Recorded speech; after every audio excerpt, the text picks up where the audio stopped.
Me quedaba un pedacito de la entrevista con Peter Francis. Si no vieron la entrevista que hice sobre el padre, se las dejo acá arriba. Y sobre Harry Potter también se las dejo acá arriba. Y hablamos de Titanic, donde fue un escenógrafo entre tantos que hubo, pero tenía un montón de historias porque tuvo la suerte de ser contratado y quedarse a lo largo de toda la producción acompañando al director de arte de esta película. Hablamos de historias principalmente de cómo fue reconstruir este emblemático barco y hacer una de las películas más importantes de los últimos años. We now return to Mira Akien and Contre with our latest interview. Titanic was one of the best experiences of my life. It was my first time away on location. I went out to Mexico as a draftsman for the set decorator. So I was drawing up all the furniture because we had to make absolutely everything, okay, because everything got damaged with the water. You couldn't go and hire chairs because they'd get ruined. So we had to make everything.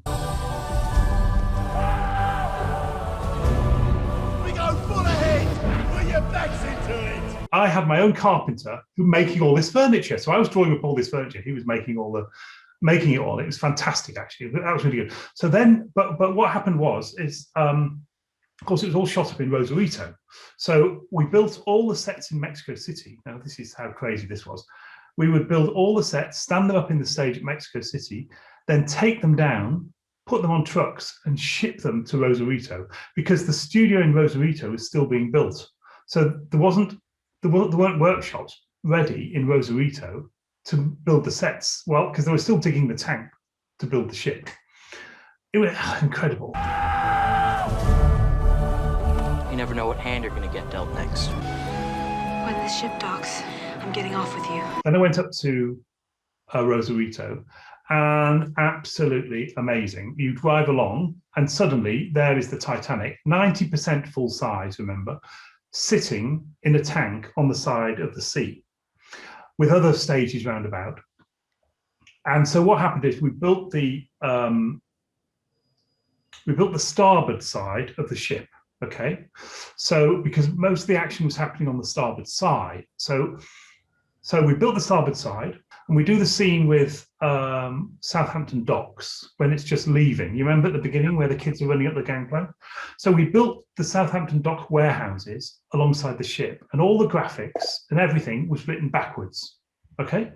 Because the idea was, because we'd only built the starboard side of the ship, now remember ships going into dock on the port side, right? Port to the left, starboard to the right, if you know anything about ships.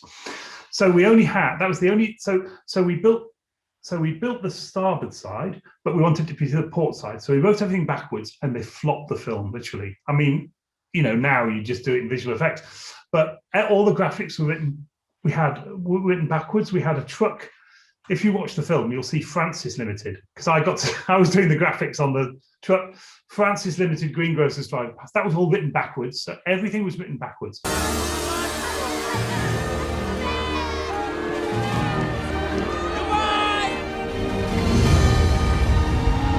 So then they tilt the whole ship 6 degrees as it's starting to sink.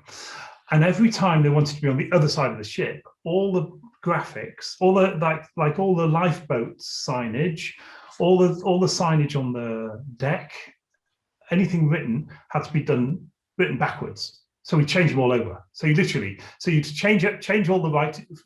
It'd either be the right way around or the wrong way around, depending on what bit of the ship they were shooting. How on earth they kept continuity on that one, I'll never know. But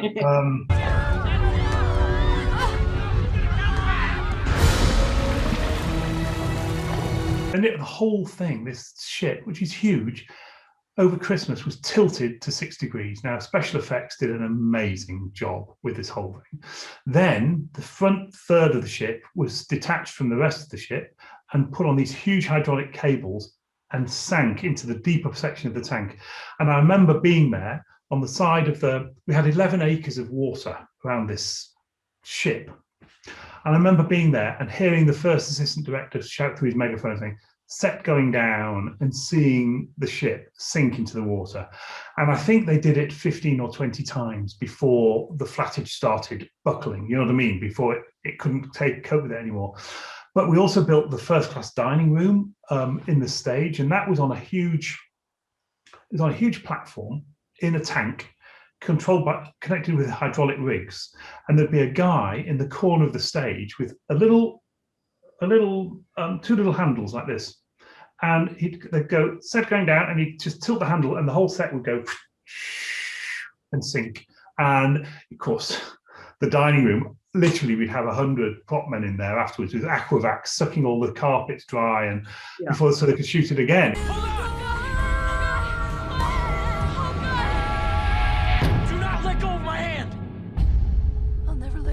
So many stories about that film. I mean, it was huge. I mean, it was just every day was another flooded set or another, you know, and they would quite often be shooting at night. You know, in fact, most of it was shot at night.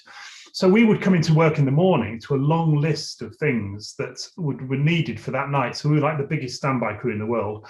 And if you saw the ship during the day, just normal daytime, it looked like a patchwork quilt because it was painted in so many different shades of white.